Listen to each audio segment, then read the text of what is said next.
So Professor Boyce Davies, I'd say you really just have to meet her. She's an extraordinary person. When you meet her, it's just a different type of presence, that warm Caribbean energy that she brings. I've seen how passionate she is about what she does and how much she cares about her students. One of Professor Boyce Davies' greatest qualities is her humility. She comes across as a very ordinary, in many ways, a very kind, a very sort of loving person, which I really appreciate. But at the same time, she has a massive reputation on a sort of global level among some of the leading figures in Caribbean studies and beyond. Sir Hilary Beckles came to Cornell. The first thing he said is, when Caribbean people think of Cornell, we think of Professor Boyce Davies first. Part of what I love about CBD is her commitment to radical thought, constantly uplifting the ideas, the imaginaries of Africana thinkers, many of whom lived their lives on the margin. I just so admire her courage, her brilliance, her dedication.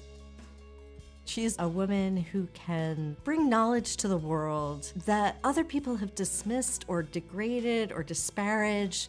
And she just stood firm and she said, no, this is important and I know about this and I'm gonna tell you all about it. And the world listened. We sat up and listened.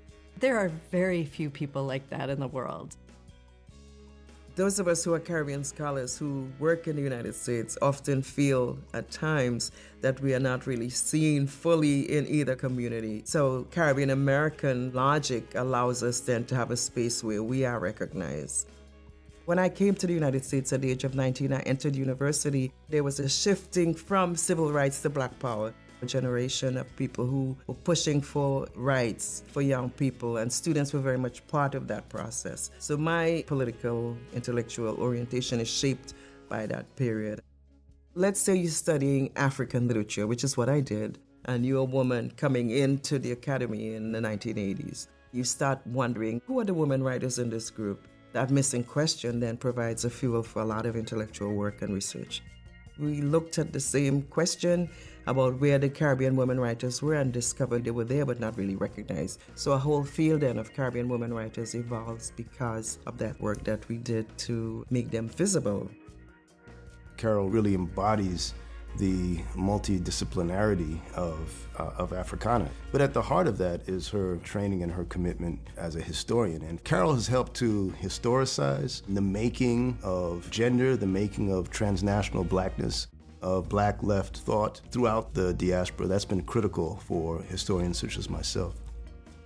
When I came across her work for the first time a few years ago, I remember being very impressed with the ways in which she was describing every single thought I had about being a part of the diaspora, and at the same time trying to understand all of the nuances of race, gender, and class that can exist across so many different realities.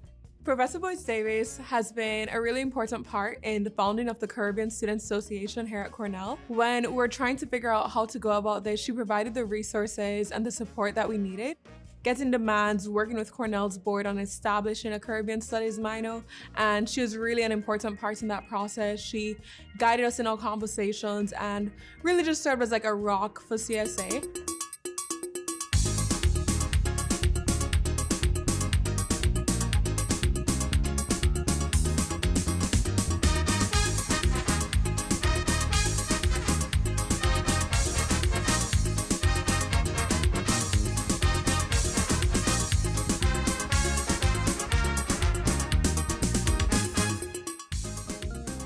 Today I get to sit with Carole Boyce Davies, who is being awarded for Outstanding Scholarship in African Diaspora Studies and Literature by the Caribbean American Heritage Awards. And Carole, when you think about the work that you've done, or when you got the call saying that you were being awarded with this honor, can you tell me what about your career has led to you receiving this honor?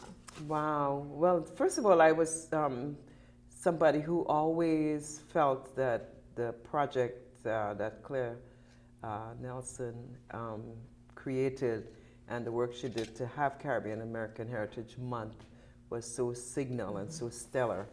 And she's the kind of person who we would always call on for various kinds of engagements, like when I was president of Caribbean Studies Association, for example, you know, I called on her for helping us to promote and that kind of thing because she has such an amazing reach. So for me, when she said they wanted to give me an award, I was honored, of course, as we all are when you hear something like that. But I remember her saying, we really want you to come in person. Do you want to promise that you will come in person? And I said, okay, I'll definitely be here.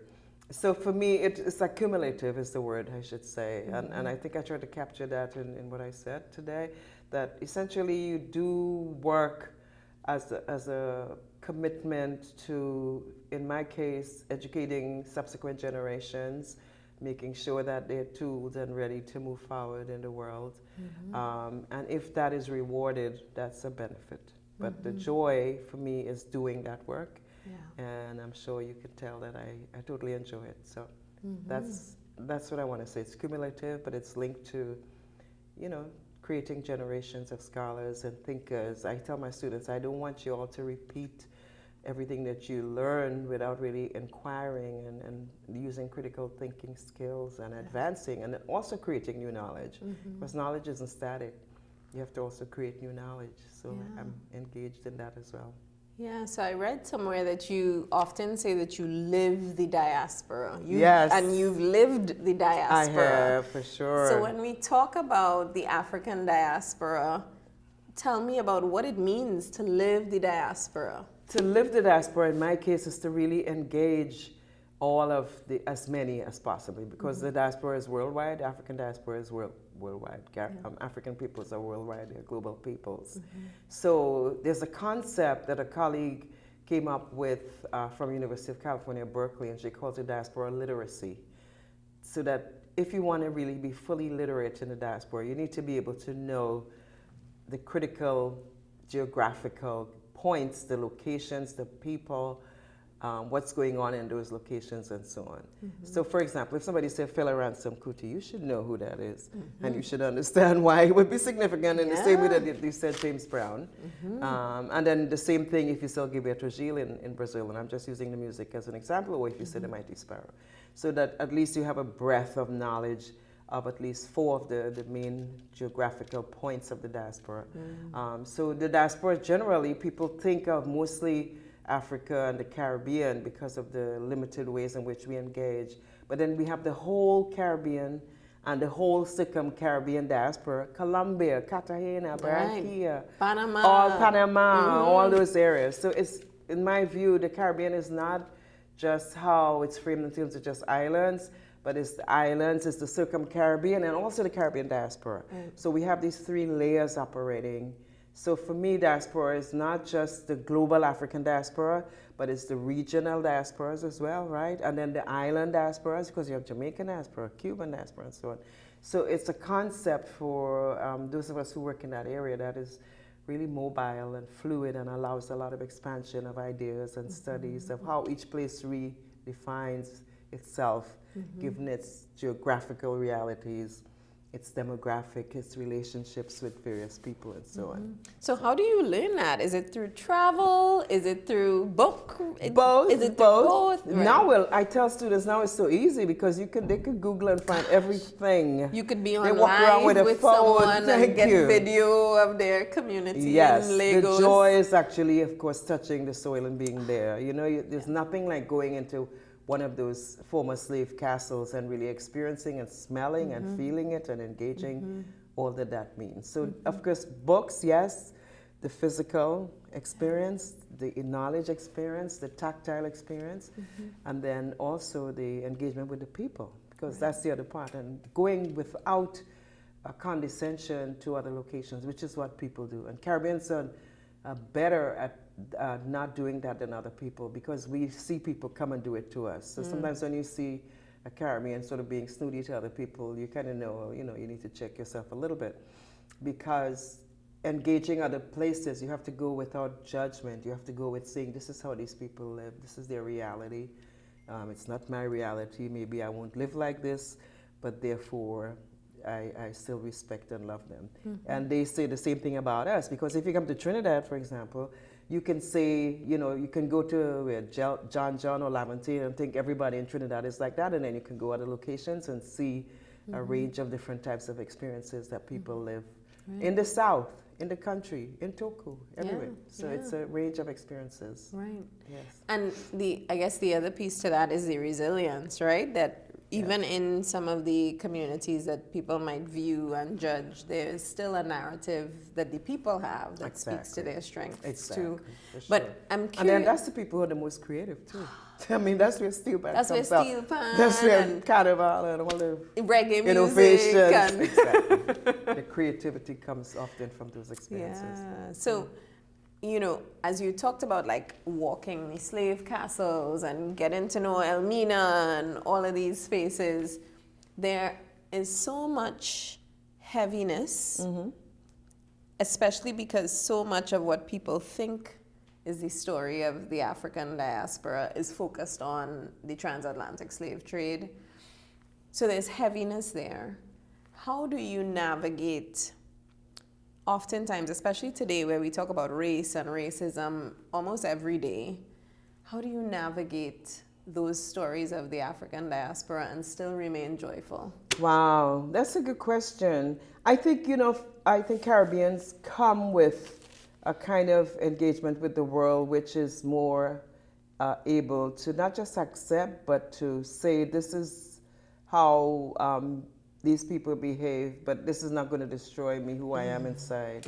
And I think we bring that all the time. And it's really hard sometimes when you, like for example, there was a situation where I had sent an email to a dean about something, and she never responded. And it was about hiring, and a question I had about that. And I emailed her back and I said, where I come from, we expect a little courtesy. Maybe this is how you all treat African Americans, but where I come from, we expect you to respond. And she said, oh my God, I apologize. But this is, for us, it's normal to say good morning. And you go into situations here where people don't, and you feel like, really? And then it's sad when we become that, because if you're here long enough, if you engaging a place like New York City, my students say then you can't be saying good morning all the time because people may take advantage of you or think you're silly or something.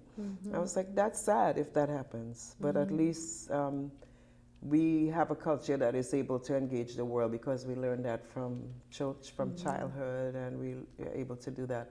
So that's what I mean about not letting them kill your joy, because they can try to, but you have to go back to what generates or generated, plural, past tense, who you were, and then let that therefore inform your present.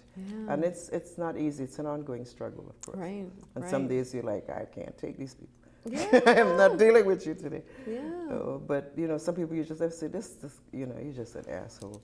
Oh, you're just a horrible person. So keep that joy at the center at all times, even through the negative narratives. And I saw there's a new film coming out about emancipation, for example, with Will Smith, and I have friends who say I don't watch any of those movies because they just depress me. Right? But as a historian, I'm sure you delve into so much more that not only tells the negative story, but also tells positive stories about our people as well. Absolutely. Yeah. Well, for example, I taught a course on Middle Passage, and I realized teaching that class, and this was a few years ago, that Middle Passage text it was. So they were reading texts about the Middle Passage, poetry, all kinds of things, Mutabaruka and everybody who has talked or written about it. And then, of course, there are a lot of films.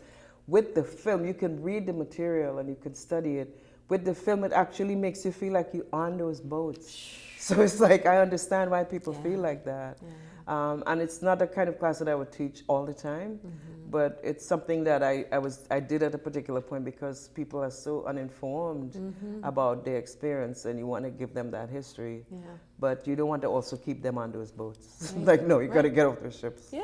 Another awardee we were talking about the fact that so much of what we learn in Black History Month here in the U.S. is focused on the story of, slavery, and even when we highlight the successes of African Americans, it's very focused on music and sports. But we have so many positive narratives about scientists and Yes. people involved in oil and gas and tech that we've heard alone from these awards. That's what I loved about the awards. People I did not know about, and to learn about the amazing contributions they're making to science, to knowledge, to art, to literature, to all kinds of amazing fields, to food distribution and food insecurity. That impressed me a lot, completely, yes. Yeah. So you are not only a professor and a recognized Rhodes professor at Cornell University, but you are also an author, right? Yes, You've I edited am. the Encyclopedia of the African Diaspora, and you've recently written a book about women, right? Yes. Tell me about this It book. actually came out last week, would you believe? And it's called Black Women's Rights, Leadership and the Circularities of Power. And I was noticing that there was a beginning rise of Black women in leadership positions. First of all, the Liberian example, and I was so fortunate to get an interview with her, Ellen Sirleaf Johnson, which is in the book. And then in my interview with her, she said some things about even Stacey Abrams here, that she was so impressed with Stacey. This is when Stacey did not win the governorship, and of course she did not win this time again.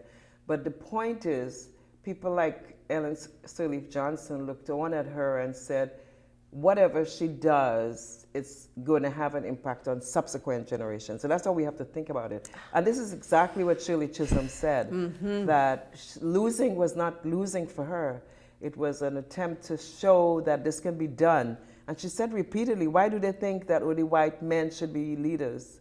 Why do they think that there can be Black women who are leaders? And she was determined to demonstrate that you could actually run for office, and that's what she did.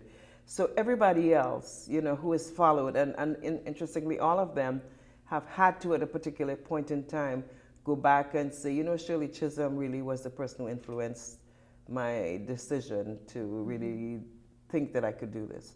And it's a whole thing to actually think you can lead and then actually do it. And for Black women, as you know, the dominant culture has so many layers which make you think that you're not worthy of really attaining the highest level of power. And that's what I think women are pushing the boundaries are. Interestingly, I think it's going to be more realizable in the Caribbean and Africa than in the United States, would you believe? Because many of those countries have now instituted systems where they say each slate of representatives should be at least half, At least 50%. or 40%. Yes. And gradually people are working towards that. Yeah. So around the world, the average is still like 20-something% of women in leadership. Yes. And we're talking about women in parliament and so on. Right. And there are only a few countries which have made it. So I wanted to see it as opening a field. And I teach a course on Black women and political leadership. And one of the projects is for students to do a podcast where they go in their community and find a leader and do an interview with that person. And they do amazing work. Some of them actually find really amazing people that they can access and find out what is their leadership story, what are their strategies, to see how they themselves can learn how to move into the future. So I love doing that with that class. And all of those podcasts are now on a website at Cornell, and people can access them. Oh, phenomenal. Yeah, I'm going to do one again in the spring. All right. So where could people find this book? It's actually on Sunday, we're going to have a book launch at Moi Moi at 2 p.m. Okay. That's going to be the first place. Amazon has it. It's only out now in the hardcover, which is a bit more expensive because hardcovers are more expensive than the paperback. But some people want the hardcovers for their libraries. For storage and yes, longevity. Definitely. So I'll encourage people to get a copy. You can go on Amazon and get it, or you can go to the publisher, Rowman and Littlefield, and get it, and definitely add it to your collection. All right. So, grew up in Trinidad, came here to the U.S. You have Howard roots. I sure do. You went to Howard University, yes. a Bison. Yes. I did not go to Howard, but I know DC, right? So DC is not unfamiliar to you. I know you also are familiar with the University of Maryland. You're in New York now. You have such a career. I know. And when you think back to Trinidad and Tobago, how long have you been here in the U.S.? long. Right? Really long. I came to the US when I was 19 years old, and this was like a long time ago. So we don't need I to don't say, give you we the don't need to say dates. how many years ago Right, that right. was, but A long time ago. what are some of your greatest memories of growing up in Trinidad and Tobago? Oh my goodness. You mentioned, you asked me earlier about growing up in Barataria. When I was a child, the train still ran in front of my house. And I always remember the men used to go and, I guess, do some kind of work up in the country. And when they would come back in the night, they would actually bring cane and throw it out of the train for the children. And I was small, but the boys used to run and grab it. That was like so amazing that they were so thoughtful that they would get stalks of cane and throw them for the children. And children would be shouting, cane, cane. So I remember that. And that's something that really sticks with me. I also remember things like, you know, neighbors and, you know, people with a tamarind tree and picking mangoes and all those really fun things that we grew up with fruits and stuff. And family, you know, cousins coming to visit, you know, the Caribbean style where somebody could just come and live with you all for like however long. Visit and live. Becomes a little bit longer. Or their parents send them because they're going to school in Port of Spain, come and live with us, and they just stay there and they become like your brother or your sister, and they're just part of the family until whenever they move on again. I found that so amazing. I think we model some of that, and because my family were always teachers, I think I always felt, you know, that you bring that sort of love of community and people around you to your students, and not, you know, any sense of feeling like they're in your way, which some teachers do feel like, you know, why, you know, if you're loving what you're doing, then you should not have any second thoughts about giving back to community. So did you always see yourself as a teacher? You mentioned that your family they were all teachers. Did you always see that? Actually, not really. I remember my aunt wanted me to be a lawyer. And I thought, actually, I remember I said when a group of us were talking about what we wanted to do, and actually said journalist. Yeah. So I don't think I went too far away from that. So you should be in this. No, but back then it would have been writing, right? You know, journalists, then there was people writing newspaper articles and so on. So that's what I thought actually I would do. And for me, it was all sort of a combination of those things, I suppose, that then allow me to become who I am and what I do today. Yeah, and they say that, you know, well, journalism, but also professors, people who write, are the thought leaders of the future, right? Hopefully. And of today, because yes. when you think about it, we look back and we're reading Aristotle and all of these big names. I want to embrace that. Yeah. I believe that. Yeah. All right. So, and that's why I talked about new knowledge, because you have to also be thinking ahead. And that's what I was thinking in that last book, the Black Women in Political Leadership book, because essentially I think this is going to be the pattern and more people need to study it. Right. And basically critique and look at what women do right and wrong. And then I've been looking at Mia Motley from Barbados and see her as such an amazing representative. And for me, she is the paradigm of the new leader coming forward. She is something to keep looking at every time she speaks. But even still, there are opportunities for critique and analysis, absolutely, right? Absolutely. And then there's also this leader that came out of, is it Colombia? Francia Marquez, the new black woman vice president. So many. Yeah, it's the future. It's good. It's the future. I was saying that yesterday, that the next generation is going to have a high degree of women who are educated, because there are more and more women going to university and getting higher education. So then what's going to happen as they move forward? They're going to move into different levels of leadership.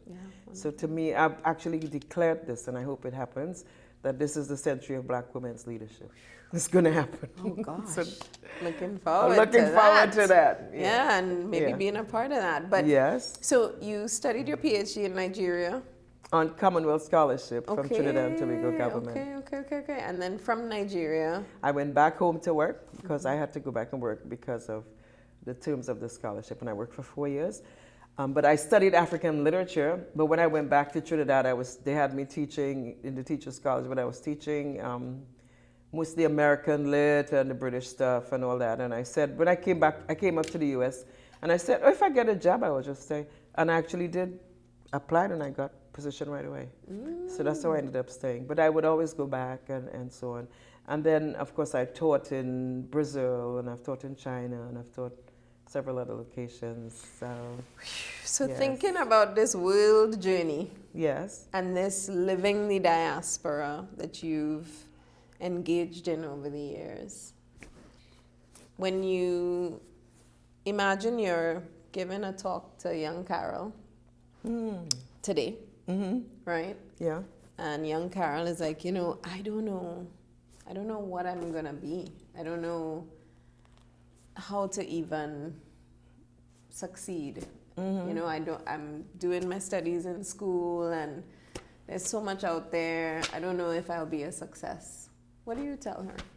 I would say that, well, a couple of things. One of the things examples I gave is that our teachers, our parents, and I remember that always would tell us and tell people like me, because I was tall, and when you're tall, you have a tendency to thank you, to stoop a little bit. Oh, good, let me sit There you go. So teachers would always properly. tell us, sit up straight. But ironically, from the time you learn to sit up straight, people think you have an attitude, because you walk into a room and you're like, able to command the room the way you feel, you enter, right? So to me, that's the lesson, that you listen to the elders and you learn from, because they're looking on and they can see things that you're doing right or wrong, and want to give you advice that sometimes is worth it, sometimes it's not. So I had an aunt who was very much a sort of spiritual type of person, and when I got my scholarship to go to Nigeria, she told me that when I was born, she saw an African woman dancing with a skirt, with big skirts. And so I always carried that with me. But I think in many ways what those people were doing is sort of implanting in you a kind of consciousness of something else. And I think that's one of the things that I see, listen to some of those narratives and stories. And ironically, when I went to Nigeria, I was always looking for those women in the big skirts. I never could see them. Guess where I saw them? Brazil. If you've ever been to Salvador Bahia and you go to Cachoeira, that's how those women look. Big white skirts, big flowered skirts, and that's where they were. So you have, in other words, our ancestry is not only on the continent, it's also in the Americas as well. Yeah. And you have some of these places where you have people who came from the start of slavery and then created sisterhoods and communities that then flourished and continue to inform and are still having impact on the cultures today. Yeah, so listen to your elders, listen to that story. And find your narrative through some of your history as well. Exactly. That's what I would say. A true historian. Thank you. Spoken like a true historian. Thank you Right. so much, Carole. It's my pleasure. Congratulations on your award. Yeah. I mean, the award is just the tip of the iceberg, but you have been living this life that is so much more beyond the iceberg, that speaks of excellence. So, thank you so much. Congratulations. I appreciate your kind We will continue words. to look forward to so much more from for you. Sure. Thank you so much. And I'm going to buy this book. Thank you so much.